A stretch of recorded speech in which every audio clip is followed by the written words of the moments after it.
আঁঠুৱাৰ ভিতৰৰ পৰা ওলাব নজনা ছোৱালীজনী ধুনু ধুনু কৰি বহি আছে যে মা কেতিয়া আঁঠুৱাখন তুলি দিব আৰু মই কেতিয়া ওলাই।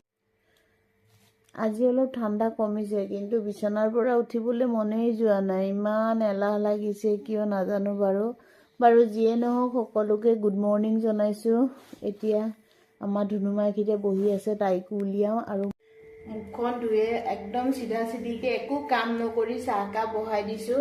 চাহকাপ খালেহে আৰু বেলেগ কাম কৰিবলৈ শক্তি পাম, সেইকাৰণে আগতীয়াকৈ চাহকাপ খাই লওঁ, পিছত কাম কৰিম। গৰম গৰম চাহকাপ নেখোৱালৈকে মানে কি ক'ম আৰু, মূৰৰ বিষটো নকমেই। আৰু বিশেষকৈ গাখীৰ চাহ মোৰ প্ৰিয়, সেই গাখীৰ চাহকাপ। বিহুৰ পিঠা, মই সঁচাকৈ তিলপিঠা বনাব নাজানো, কিনি আনিছিলোঁ 1 পেকেট। কিনা পিঠাৰেই বিহু বুলি আৰু 2 দিন ধৰি খাই আছোঁ।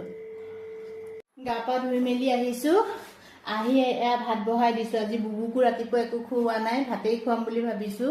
আৰু জিমিও আছে বাহিৰত, বাইদেউ নাই যিহেতু জিমিকো ভাত দিম। ধুনুমা ধুনু ধুনু কৰি বহি আছে। বহি থাকা হা পিতাই, বহি থাকা। মই জিমিক চাই আহোঁ অকণমান। জিমি বিচনাত নাই, ক'ত বা ফুৰিব গ'ল তাই। জিমি জিমি ক'ত ফুৰিব গৈছা তুমি? তুমি ওপৰত ফুৰিব গ'লা? আমাৰ জিমি বেটি অকণমান খজুৱাই দিলে ভাল পায় তাই, সেইকাৰণে খজুৱাই দিম। কিবা ক'বা? জিমি কিবা ক'ব বিচাৰে মোক। মানে খজুৱাই দিব লাগে ন?